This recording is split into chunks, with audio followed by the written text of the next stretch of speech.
ko naman akla. Narito tayo ngayon upang matunghayan ang napakainit, nagbabaga at talaga namang usap-usapan at maraming pinaka-inaabangan na issue ni Ate Erica. Tinanong nga ni Kalingap Val Santos Matubang ang mama ni Ate Erica kung ano daw ba ang gusto nitong mangyari dahil sa mga sinasabi nito ay medyo lagpas na sa mga linya. Sabi naman ng mama ni Ate Erica ay ang gusto niya lang daw ay patahimikin ang kanyang mga anak at huwag nang i-vlog ang mga bagay na hindi naman sila involved. Kaya sana wag na rin daw silang interviewin ni Kalingap Val. Sobra po. Paano po ninyo malalaman kung kami po ay akala po pa ninyo okay lang kami? Opo. Hindi po, manood po kayo ng mga reactor ninyo kung ano po pagkatao ng anak ko dun. Opo. Diba po?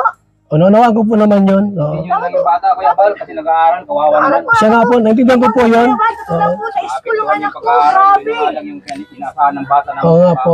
punta man siya sa mais na buhay. Kung tigilan na po ninyo kami. Nag-aaral na lang yung Kung pupusan. kayo po ay sa magulang ko, kayo na po ninyo, magana po kayo ninyo Oo, kami. umiiyak dito yan pag naririnig mo. Wag ka na kayo. Akala, di ba Kuya Bal, no? Akala ko ba, mahal na mahal niyo si Erica, Oo nga si po. Erica, di ba? Lahat, ano ninyo si Erica. Ate, kung mayroong gustong ipaayos sa amin, parinig, ano man, ako na kontakin, huwag na sa iba. Huwag na sa ibang mga vlogger. Kayo, tapos na po yan, sir. Ayusin lang na po ninyo yung mga rektor. Huwag na po kayo magano. Kung meron pa po kayo, kami marinig dyan, ay huwag mo na po kung ano. Marinig ko na po ninyo na yung masasabi ko. Kaya andito ako para ayusin natin yung problema. Magkarama. Diyan kami nag-aaraway eh. Hindi Oo ko nga po po, alam ang punot dulo. Hayaan mo na po sila. Hayaan niyo po kami. Yun lang po ang hiling namin. Opo, naintindihan ko po yun. Siyempre, masakit naman sa bata na Mas kinokontent. Ang ina, durong na po yung ano ko. Grabe yung anak ko umiiyak. Hindi siya ano. Eh, siyempre, ako ina. Kahit di ba nung nag-ano ko, talagang sumingi talaga ako para matigil yung mga reaktor na yan eh.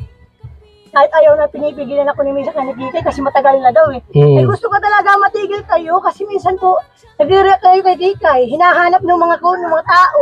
Di ba may nagko-comment din masasakit, walang kwenta, walang ano yung mga anak ko, di ba? Opo. Mukhang pera. Anong perang binigay ninyo sa anak ko? Di ba? 31, ayun, 33 vlog. May hiningi ba po kami sa inyo? Wala po kami hiningi sa inyo, di ba? Ang gusto lang po na nahingi, kung may nagtao sa amin, may nagtulong, wala na po yun. Hindi na po namin kayo iniintindi. Wala na po kami. Kami po ay nagpapasalamat sa inyo at natulungan niyo si Erica. Opo. Kami yun na lang po ang pinakaano namin sa inyo. Maraming salamat po. So ate, ito lang, kung sakali meron kang mga gustong iparating sa amin, sama ng loob, huwag ka nang kumuntak sa ibang vlogger po kasi lalong lumala ang issue. O sir, Ano po? hindi po po kasi yung sa sobrang kulang pong inis talaga kasi parang, siyempre nakapanood ko yan si Kuya, ano na yan. Sa pag-uusap nga ni Kalingap Val ay nalaman niya na ang tanging gusto daw talaga ni Gemma na mama ni Ate Erica ay maayos ang kanilang problema. Ngunit gusto niya na maayos ito sa pamamagitan ng sila-sila lamang ng mga pamilya. Ayaw niya na daw talaga na gawin ito in public kaya pinapakiusapan niya nga si Kalingap Val na wag na nga mag-vlog tungkol kay Ate Erica dahil gusto din nila ng peace of mind at ayaw na nila na mas lumala pa ang gulo na nangyayari.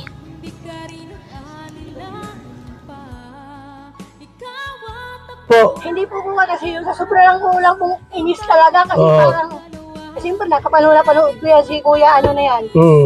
Siyempre, baka sabi ko, baka yan ang ano, kasi nag-ano na kami sa social sa dait. Opo. Nagtanong na kami dyan, ng mga anak ko. Pero ang sabi sa amin, pati kapatid ko makukulong. Ang unang makukulong dyan yung kapatid kong babae. Kasi siya ang gumagawa ng way, kasi para ma-reaktoran, di ba? Pati kung sino man lang nagbalbala sa mga anak ko, yun di madadamay. Pero inano namin kasi ayaw namin ng gulo. Pero kung tutulungan kami na may matulong sa amin sa Maynila, diretso namin. O yun ang gusto kong sabihin, isampulan ko sino man ang gusto isampulan. Siyempre, una magulang mo, makukulong din yan. Ay, totoo po, totoo lang po. po. Gusto mo makulong sila? Ay, kung gusto lang po nila. Kung sila po talaga nila gusto na Walang away. gustong Ito, ate, last word. Ate, Kuya Mark, huwag na po opo. kayo. Ate, okay natin may ibag natin para alam ng bawat isa. Wala kaming gustong makulong. Ang Opo. gusto namin, ayusin namin ang sarili namin. Yan, yung maganda roon. Ayusin natin yung problema. Inaano na mapasama Kuya Mark, huwag kuya, huwag kayo. Ate. Mag-video. Ate, okay lang ate yan para alam natin. Halika. Ayaw mo makipagbati sa magulang mo? Ay, sila ang nag-umpisang nagalit sa amin, hindi kami. Babay kang tao. Oo nga po. Sila nagsusutan namin at isa sa iba. Ayun lang. Ayun lang magsasabi ko. Pero po, may chance pa na pwede magpag-ayos. Wag muna. Kayo po ang may bahala na po kayo. Kung gusto ko nyo tulungan sila, tulungan nyo. Pero kung wag na ninyo itadama yung anak ko. Sige po. Kung nagtatambil kami at wag na ninyo mahanapin ang anak ko kung sino. Nagbisita ba dyan? Isi ganyan. Tigilan na po ninyo yan. Wala na po kayong ano sa amin. At kami, kontento na rin kami kung inano niya kami, inakwil kami. Kami mag-uwi mag-isa. Ayun lang po. Salamat ha. Kuya. Salamat Ha? din. Salamat din. Sige. At least na kausap namin kayo. Kasi kiniklear ko lang kung talagang totoo yung sinasabi niya ay mahirap ng pagka di ko i-clear yan. Ano kuya? Sige, salamat. Okay, salamat ha. Sige na. Thank you na.